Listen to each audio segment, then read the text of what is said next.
Hello, everyone, and welcome to a new episode of ProgressivA podcast. Just to remember you before starting that ProgressivA is a European think tank and a grassroots project. It's open to everyone. And of course, we need your help to develop this project. Started from a group of students. Now we have activists in many European countries, and you can donate to support this project and to support our activists through our website, www.progressivamagazine.com. So today we are approaching Christmas, and we are finishing this 2022, which was a complex and long year. And we are here to discuss a little bit the main events at the European level happening in terms of legislation, in terms of what happened this year, what counts, and what are the perspective for the new year, we say. Here with me, I have Arturo. How are you, Arturo?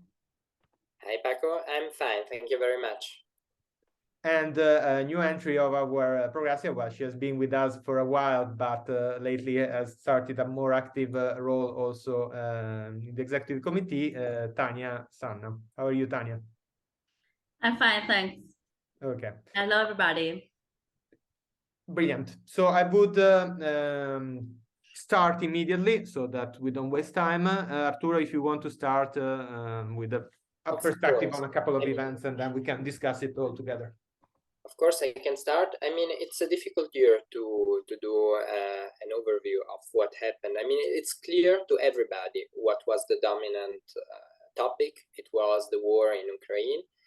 For many in Europe, it is difficult to arrive to the end of the month heating their apartments, and this arrives after a phase of pressure given by Corona.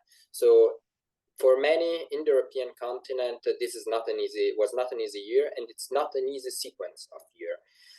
So the state has to become more active in a way that we couldn't imagine some years ago. I think this is one of the changes we're seeing. We are having states having really an active role also in economic policy, sustaining the market and finding new regulation for the energy market.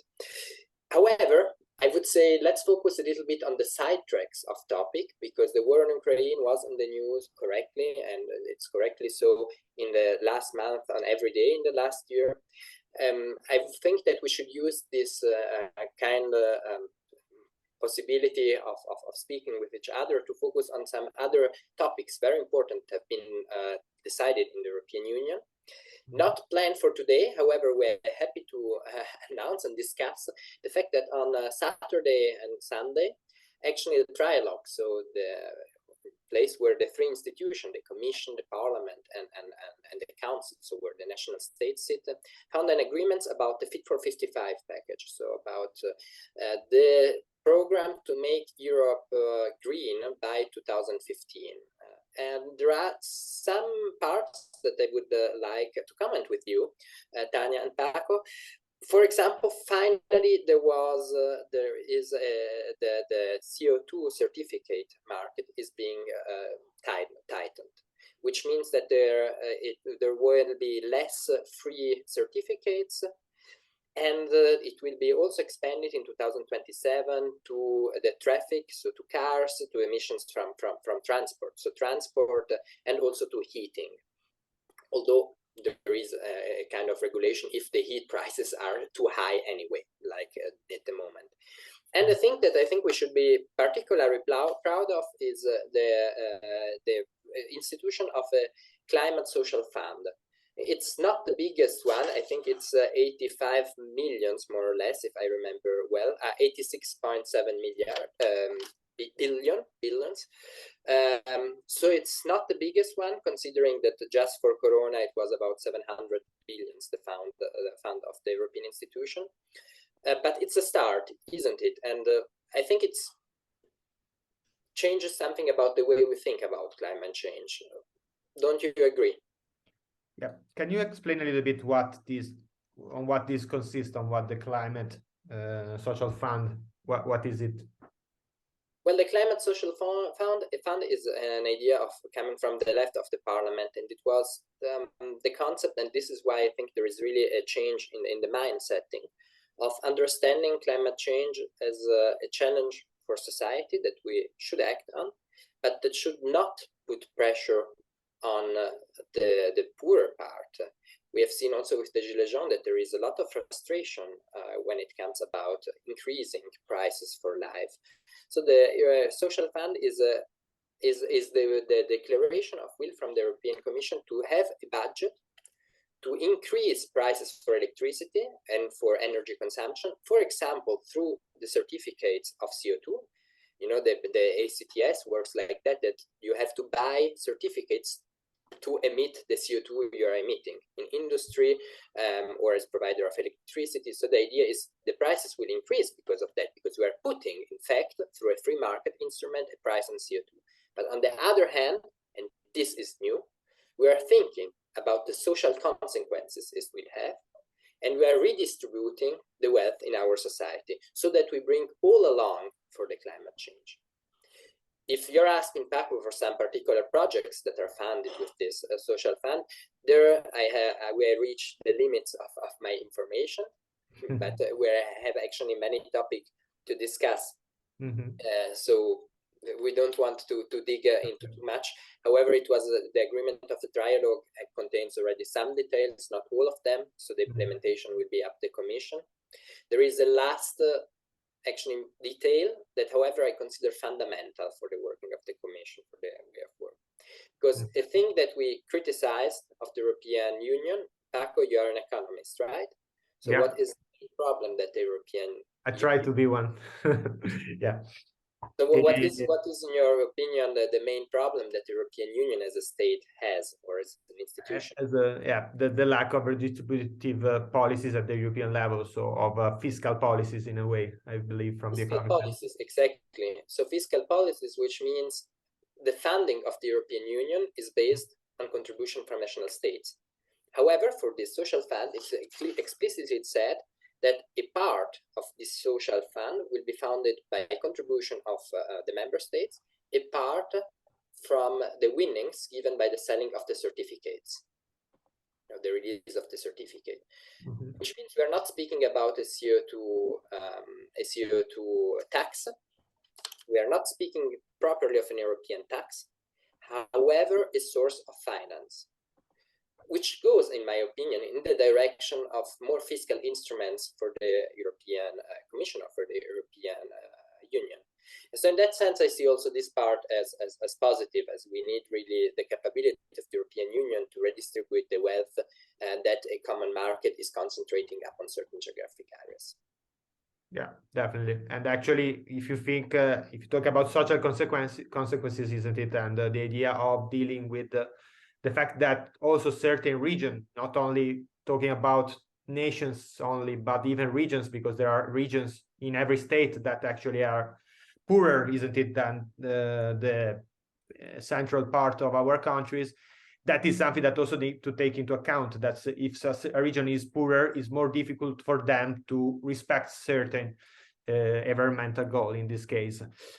Well, I would suggest that we switch to the next topic and to change a little bit this male dominant discussion we just had, but it was your topic. You're an economist.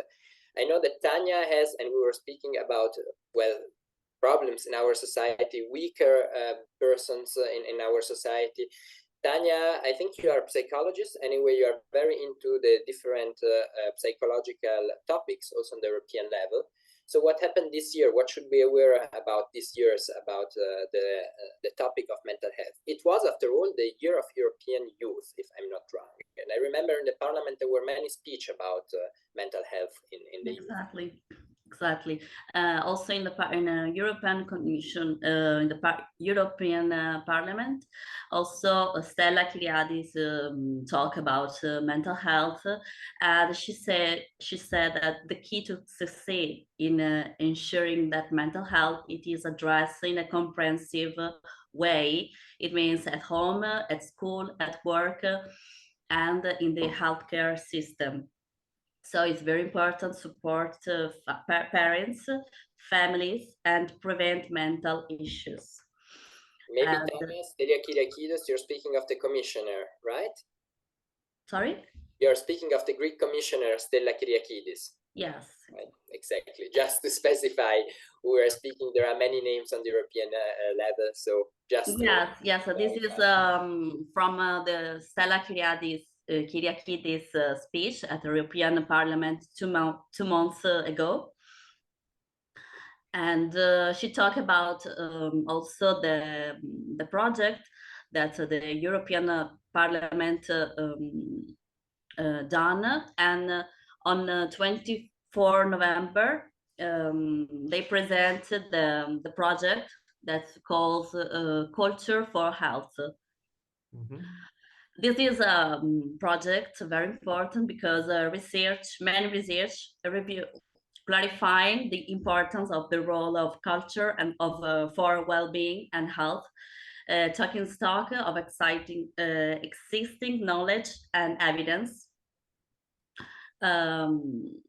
So may you do some examples of this relation between cultural activities, so also state-funded cultural activities, and mental health? Yes, there are many evidence about the link between mental health and art. The European Parliament chose to make this project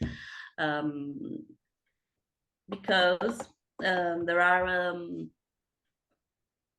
But for example, do you have an example how I can imagine it? I mean, is it that people going to museums are normally more happy, and there were simply surveys indicating that the people going to free museums more often are more happy with their life, satisfied with their life? Or is it more related to the educational level? People with a higher educational level are normally happier. No, it means that there is a project that improve the knowledge about art and culture, and improve also meeting between just among the people are interesting in art and culture. Improve so the meetings. So as a way of... Yeah, sorry, Paco. No, sorry, I was saying just art as a way of sort of taking your feelings out and sort of expressing yourself, therefore contributing to your mental health. Am I correct? Yeah, exactly. So it's not only experiencing art, it's doing art yourself. Yeah, sure. Actually, yes, but I would like to talk about what happened in this year. Because in this year we saw anxiety and depression affect the 20% of the population, and that population become less productive. Their family members also become less productive. And so depression and high anxiety go on to have an important social impact. Mm-hmm. For example, in the UK, they have noticed this process and also seen the drop in production, and the National Service has hired psychologists. And there is a community support. A social network is created at a relatively low cost to National Service. If it doesn't work, this kind of social network, you are placed in a psychotherapy program with a cycle of 12 sections.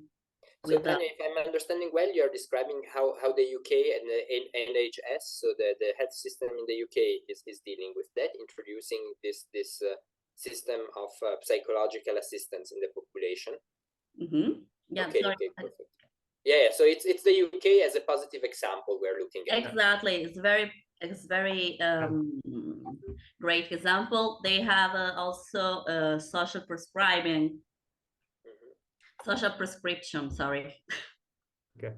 So the idea would be like to extend or to let us inspire in the European Union through that. I mean, you said 20% of the population is subject to anxiety and such phenomena, which of course decreases also the productivity, but it's more about human drama. I mean, I don't want to, I think that productivity is simply a mean is one of many factors determining happiness. And I think we should not forget that the final goal is having a happy society, not a productive. So the fact that it decreases productivity, of course, has an impact on happiness even more. So it's a kind of a circle.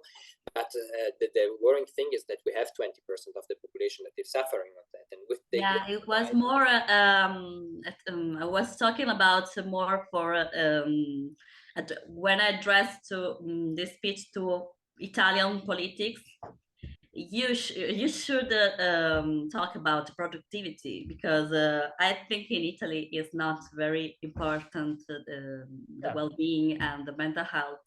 But not only in Italy, I mean, in general, like, especially if you talk with right-wingers, it's a good point to stress that it not only has, of course, a point in human rights and in mental health and the fact that we should all try to live a good and happy life, isn't it? But also from the economic point of view, you have a repercussion of this problem. Therefore, is what is called a negative externality in a way. So something has an impact then also in an economic cost. Therefore, yes, you have an expense in terms of mental health, in terms of public service, but actually it helps you reduce other expenses you would have because you are losing productive, happy people and creating a better society. So I think it is a good point as well. Yeah, no, actually, definitely interesting, because apart from the crisis, which of course are increasing pressure, I mean, the corona years, especially the young generation, for the sake of the older one, lost a precious year of socialization, precious year of personality formation. I suppose that this is quite a high topic also for psychologists, right, Tania? Are the consequences of corona psychological disease still a topic for you as a psychologist? Do you feel it often in your everyday life that you still have many children fighting with the traumata of having been 1 year at home, basically not seeing their own friends? Is it something you still see in your everyday life? Yeah, sure. I receive more often require from patients that they say they are suffering, they are anxiety. They have anxiety problems. And depression. Also among the young people, the adolescents. And how do you deal with that, in your opinion? What is the solution, if there is one? Of course, it's not that simple, but where to start, let's say, to help these generations to get some of these experiences back or some of their self-confidence? I don't know.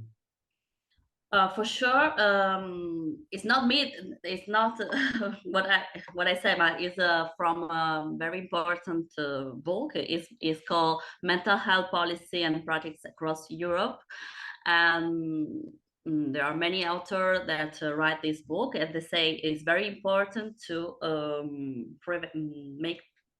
prevention. Exactly, is the first thing we should do is pay attention to, for example, the parents. So it's the parenting intervention is so important, because positive, proactive parenting involving praise can increase children's self-esteem, their social and academic competence, and protection against later disruptive behavior. So it's very important, this parenting intervention. And actually, yeah, this reminds me of another part, I think, of well-being. It's not something that happened this year, but I would like to discuss shortly about that. I read an article from the BBC called Why Talking to a Stranger Can Make Us More Happy, basically. And well, it's about the myth that a generation grew with, and I see it very often with people always closing the door many times when they're at home, not speaking to stranger. This concept of stranger is danger, which kind of reduced our skills of sociability. And I think also the fact that we have smartphones and we don't speak with each other in the public transport reduce it further. And it was interesting to read. I mean, it's related also to a book that is called The Power of Strangers, which I think is a very important title. And in this article, he speaks, for example, that of all children, of missing children in the US, only 1% was taken away by non-family members. So clearly, the danger is not the stranger. The dangers, if we speak of danger, if we speak of unhappiness in families, is actually within the parents. And this is something that I think our society is recognizing slowly, and that we have to really throw away this concept that I think is related also to individualism. This individualist philosophy, I don't trust the other. And it's interesting that at the same time in Germany, the new campaign against Kindermissbrauch, so abuse of children, started, and it's actually with pictures of homes, and with the writings telling you that if it's not a stranger, the danger, or something like that. So really reversing this approach, because most of the 15,500 cases of child abuse in Germany in 2021, for 3/4, they were actually within family or close friends. So why I'm saying that? Because then in the article there, they quote some research they did about, for example, 60 persons entering in a bar in the US, one speaking with the barista, the others not speaking with them, and they saw that actually the people speaking with the barista, just smiling and telling some words, were happier after having taken the coffee. So I think there is an incredible value added in this social interaction when we are in the train, when we take a coffee, that we should exploit. We should throw away this idea that the next person, the stranger, is a danger. We should get rid of it also to be more solidal society. It's not the immigrant taking away your place. It's a person you can speak with that is nice and on which we share a burden in living on our planet together, and for which we share responsibility, and also we should share resources. So away from this individualism, saying that we live happier if we interact with strangers and we get to know people that are different than us, our close friends that have a similar social and cultural background. So sorry, I was speaking for a lot. I would like you to intervene, but for me, this is really a paradigm. Sometimes political changes go along with and are caused by philosophical changes in the way we think. And I think that the powers of stranger instead of stranger in danger is really something that we should change in the way our society works.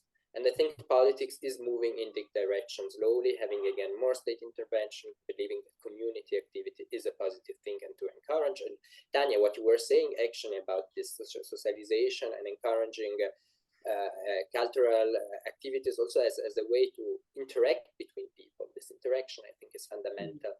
We lost it with Corona, and maybe that's why we detected how important it is. Not only with Corona, as you were saying, like I think a growing individualism in society was a tendency in the past 30, 40 years, if compared to what the society that our parents probably lived in, isn't it? And perhaps, as Tania was saying, so the idea of a mental health as a priority also for the health system is also in this. So psychologists, what do you think, Tania, could also intervene to improve these sort of projects, community projects, to improve sort of relationship among people, not only at the individual level, but perhaps as sort of consultant? I don't know, what do you think? Absolutely, because sometimes when people come to me, they have anxiety, they have, like Arturo said before, the fear about the stranger, about the environment. The xenos, the differences of it. Exactly. So the group therapy, for example, is very powerful, more than talking one-on-one. So they make improve the meeting among the people is very, very important to have some training about the social skill, soft skill. That sometimes we have no time or the way to improve our social skill. So let's say that we have an advice then also in this podcast, and is speak more with strangers, engage with the people around you.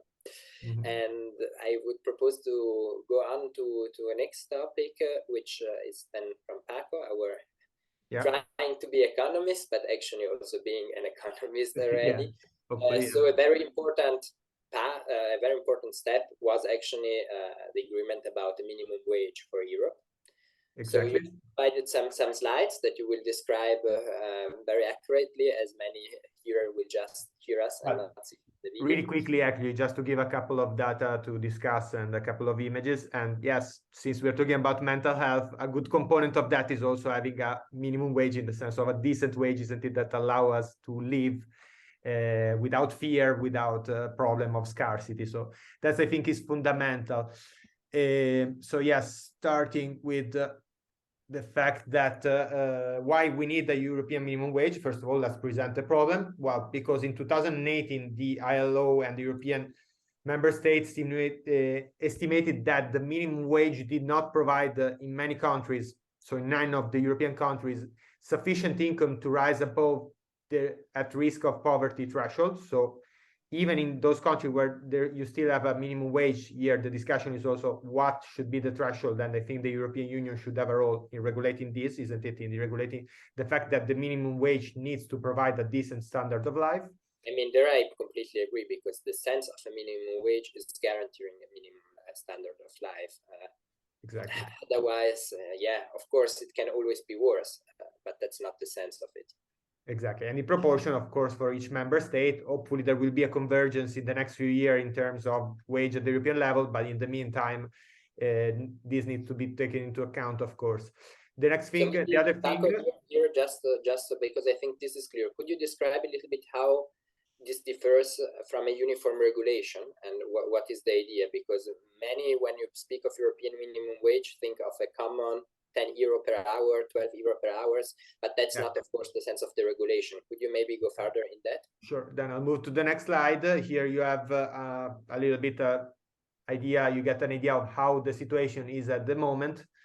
Therefore, you have a really different minimum wage between one country and the other, starting from the lowest, which is Bulgaria, with around 400 euros. This is data from January 2022, so quite recent.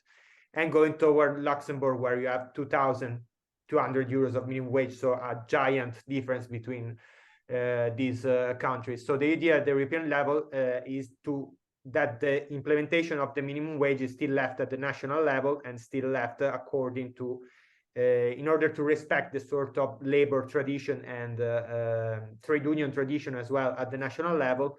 But still, the idea is that the European Union implement or suggest toward the directive the implementation of a higher minimum wage that is enough to deal with, again, to bring people out of the condition, the poverty threshold, and to have a decent standard of life. And of course, this is fundamental nowadays if you think about the crazy rates of inflation we had in the past 2 years. So even these wages even now are even lower, isn't it? Most of them. So basically, the idea is that really of the directive, in the sense that it's a minimum threshold. Of course, the states can be above that, and it's not formulated as absolute goal, because as your map is showing, the differences in economic, it's not only the minimum wage, it's also the median of the wages, and the average of wages is very different. So the idea is having really this threshold, a directive from the European Union that checks and encourages and implements that in every nation, the minimum wage that is guaranteed according to the tradition of the nation, and it's the nation deciding how, but really is above this poverty threshold. And so the Commission basically gives this goal and have a mechanism to evaluate it. Yeah. This is the concept, right? So it's a kind of relative minimum wage, in the sense that it's relative to the economic purchase power in every country, to the richness of each country. Exactly. And of course, there is also the idea of promoting collective bargaining in those countries where there are still a lot of workers who are not member of trade unions. So I think it's quite a powerful direction given by the European Union. As usual, we will have to see if this works, if actually is implemented, or if it remains just a directive. To close, one other aspect I wanted to stress is also particularly important minimum wage, because in the end, the people who will benefit from minimum wage are those, in particular, unskilled labor, isn't it?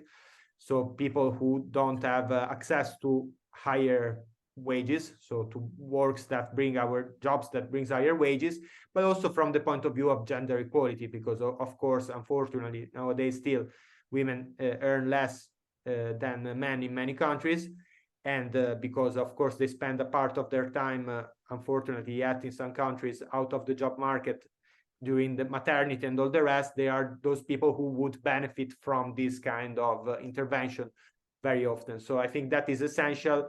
Again, according to the ILO, for example, here, a single mother, this again was 2018, could not, in some countries, afford with the basic minimum wage to live a healthy life with the young children if it was a single mother.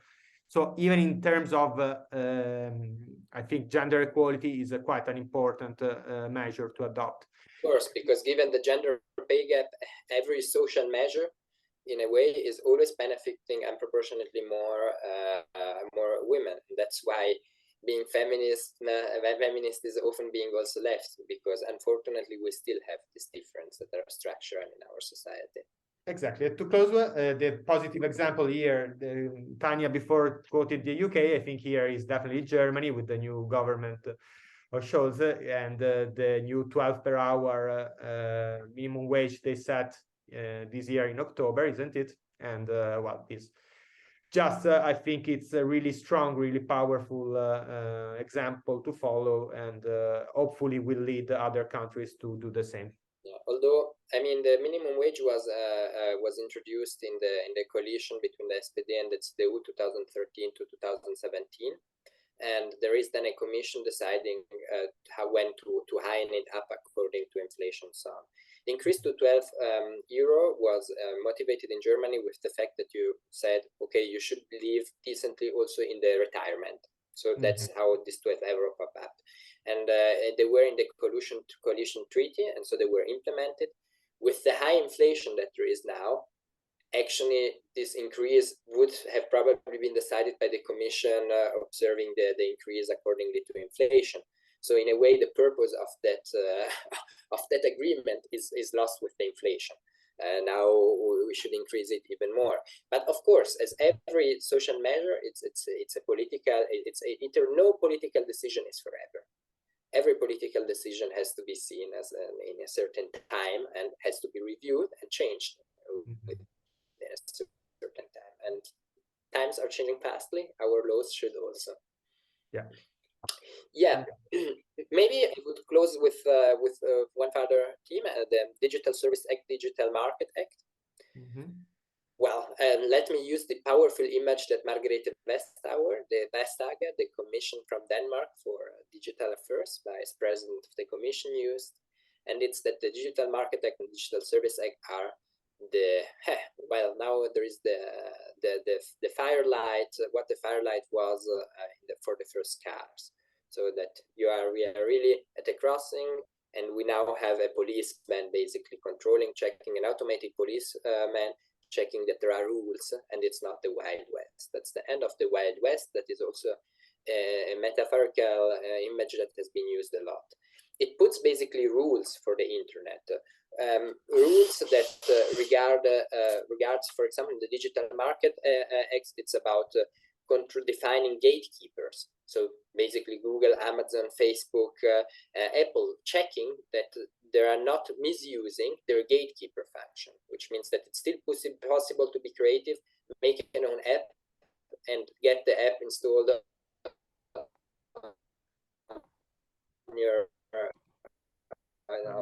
Apple, and that Apple can be results of Google products. So there are the definition of gatekeepers as big actors in the internet, and these gatekeepers are observed very carefully by the Commission. You can see it also now with the Twitter debate, with the Commission already explaining to Musk that if you want to stay on the European market, you'll have to pay attention, because now the European Union, the European Commission can shut it down, and will do it if our law is not respected.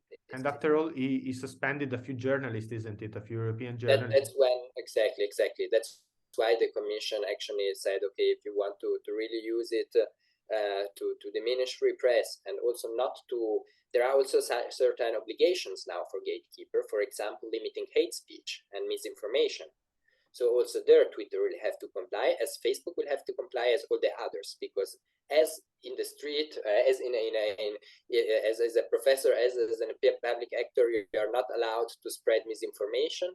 Now that's the same, finally, also for the internet. And lots of things also for us users. For example, the obligation of interoperability for messenger services. Yeah, so I mean, it's really a leap forward. Maybe, Paco, do you know what hides behind the interoperability? This strange word, interoperability of messenger services. Okay, no, yeah, you were mentioning it before, but if you can explain it, build on that. Well, I mean, for sure, Tania has like WhatsApp, but maybe doesn't has Telegram. And then I have Telegram and I want to write Tania, but I don't have WhatsApp. So what to do? I mean, that's a problem that we all faced in our daily life. And this is kind of using a monopoly position in a way, because if you have many users, then you force others to use you. Interoperability is exactly this interchangeability of Messenger X, so that if I have Telegram or I have Signal or Trema or whatever, I can write finally to another person having another messenger. So of course it won't be as easy from the first day, but this is the goal, and it will be actually also enforced by law. So it will be certainly easier to write Tania. Probably won't be able to send a telegram for WhatsApp, but at least the text should work. So this also is, I think, a very important step forward, so that we don't have to have 10 different messenger apps on the phone. As anyone who tries to be an activist knows, because it will have groups in 10 different apps, and it's like, yeah, just you lose your mind sometimes to try to do everything. Okay, I think, what do you think? We are almost there. So I think we can close on this note. So really positive development. Of course, hopefully this will also contribute to the most important point that I think is one of the main battles of the next year, which is the battle about data and how data were misused in the past. And I think the European Union is doing a lot on that side. I think even more is needed, but hopefully is a good step in that direction. So maybe just to summarize, what we believe to be important is, so as Tania outlined, the emphasizing and working of the European Commission on mental diseases, so the discovering of this topic. We have the minimum wage, which you introduced very completely. Then we have the Digital Service Act, Digital Market Act, and the Fit for 55 package. These are the four things we agreed on are important in this year. Of course, I repeat, we are not speaking of the major conflicts that are traumatizing everyday life. Yeah, and then just the note, the powers of strangers, not to forget, to have a real interconnected society. Perhaps if you want to close with the perspective for the new year, since we are also heading towards a new year, hopefully better year than the previous one, what do you think is the priority for the next year, if you have an idea?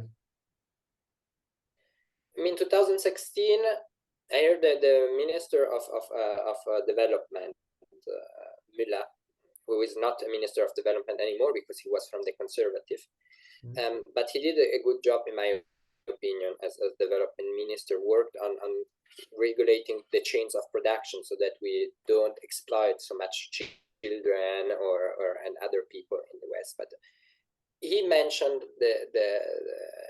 a figure, and that is that every day, and I looked it up in 2016, at least it was the case, probably now it's even higher, every day 15,000 children die because of hunger. And we are really spending so few of our budgets for development, and we are caring so little about people in general. I mean, also climate change is paid by the poorest. I think there are no easy answers to how to solve this problem, to how to solve the huge inequalities that we have in our society worldwide. But I think we have at least the obligation of thinking every day that at each day we had fun, this happened, and how we can have a more solidarity in the society. I think this is really an obligation to make our world right. This doesn't mean don't have fun or don't enjoy life. It's really also difficult not to get simply moralistic. I'm not saying there are easy answers, and the reasons are manifold, but to be aware of the hugeness of disparity and the huge luck we had. I mean, it's about luck. We were born in the right country at the right moment. Being aware of that and thinking that maybe we should dedicate a little of our time to tackle this inequalities, this injustice. I think this is an important thing we should be aware of, especially in Europe, being still the richest continent in the world. Yeah, feel the injustice in every part of the world, a man used to say once. What about you, Tania? Do you have a perspective for the next year, perhaps something more about, I don't know, connected with your profession or with your experience in society? What is the priority, do you think? The priority, I mean... That's something that you would want really to be the European Union or politics, let's say, to tackle for next year? Well, I think about the Italy, I'm hopeless now, but I'm not really. Of course, without considering the new Meloni government, but let's say, okay, then a European level, do you think of something that politics really should focus on for the next year? I think they should focus on the prevention. As I said before, they really should improve parenting support and also with the first 1 second. I mean, the children and adolescents are our future, so we really we should make it easier for them. And I think the parenting intervention is the first thing we should do. And also first-time pregnant woman, in particular, single mom, in particular from impoverished backgrounds, are at increased risk of mental health problems and more likely to fail providing a healthy start to life to their children. So I'm not surprised that mental health is related to how much you have to worry about surviving. I mean, that's no surprise to me, at least. Exactly. Okay, and I close saying for me also there is the aspect of perhaps young generations that, of course, so these are the categories that are particularly, I think, need an help. So gender equality from the one side, on the other, young generations, as we discussed from the point of view of mental health, but also, and minimum wage had a role in this as well, from the point of view of possibilities. So like there is also there is still youth unemployment is still huge in the European Union, particularly in central countries. And I think young generation has a giant potential. They have a new sensibility that is more in line with what Arturo was saying. And we need to find a way to give young generation the possibility to access to decent jobs and to inspirational jobs as well that allow them to give that kind of contribution that Arturo was saying also through their job, not only in their free time, if we have any, because lately jobs are quite intense, isn't it? Yeah. That's a good closing word. So I would say thank you very much to our listeners. I hope that we were not too boring, but maybe give some food for thoughts for the Christmas holidays, and in that sense, enjoy New Year's Eve, enjoy some weeks that we hope are more relaxed than the rest of the year. Yeah. So happy holidays to everyone. Thank you so much. Happy holidays, everybody.